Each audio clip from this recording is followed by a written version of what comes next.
blah, blah, and whatever.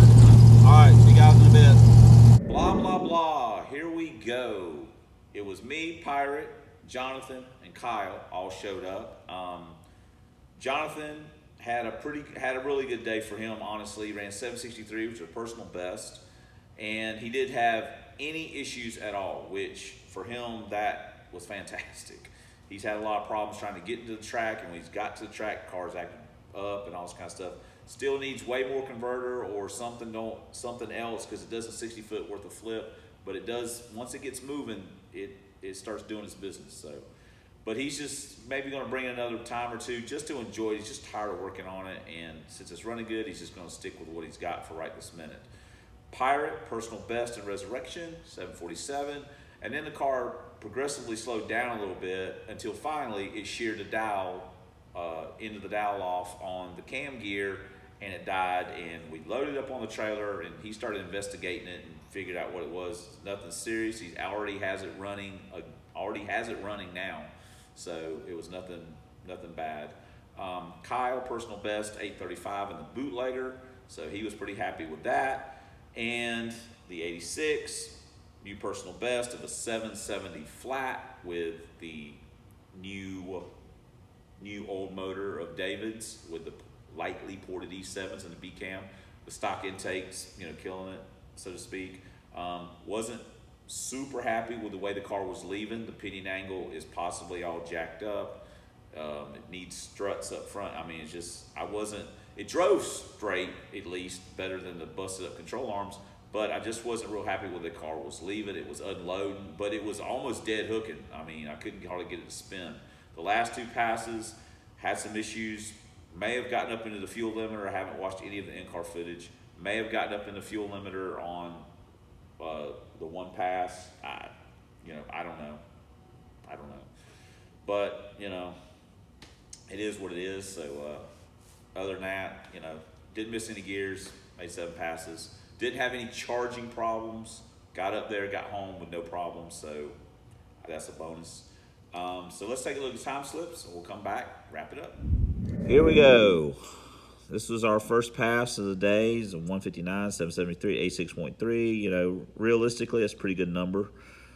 Then we let it rest for a minute, came back around, reeled that off, trying the other lane. Then we made this little jewel, and, figured this is what we're going to be doing all day.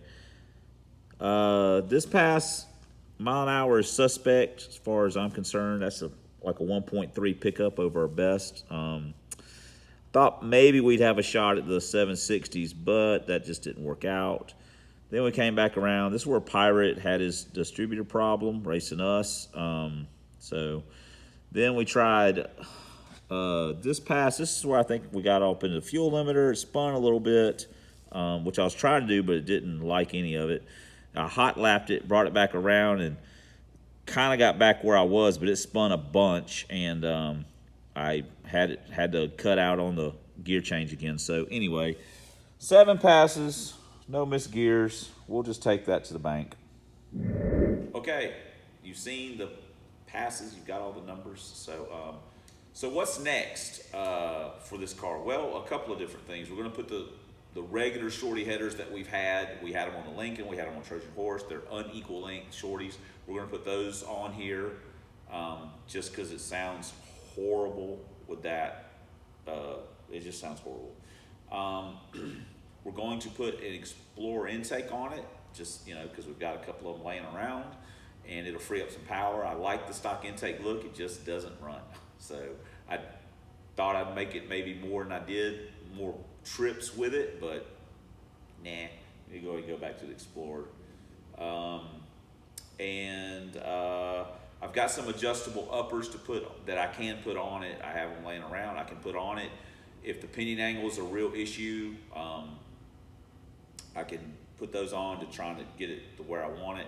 I've also got some used 70-30 struts that I was going to use on something else, but I can put them on this car since it's currently doing its thing. So those are things we're going to look at. The intake and exhaust are for sure happening. The upper control arms is to be determined. The struts to be determined. So I don't know when that's going to happen. I don't know when we're going to get back to the track. You guys know how it is with motivation with me, so who knows? So anyway, I guess that's it. Thanks for commenting. Thanks for subscribing. Thanks for watching. And until next time on the Substandard Leader and Fox Body videos, Lover of Four Eyes, POS Mustangs, Lincolns, drag vans, LTDs, Verts, 5.8s, and Foxes of all shapes, colors, and sizes. We'll see you guys in the next video.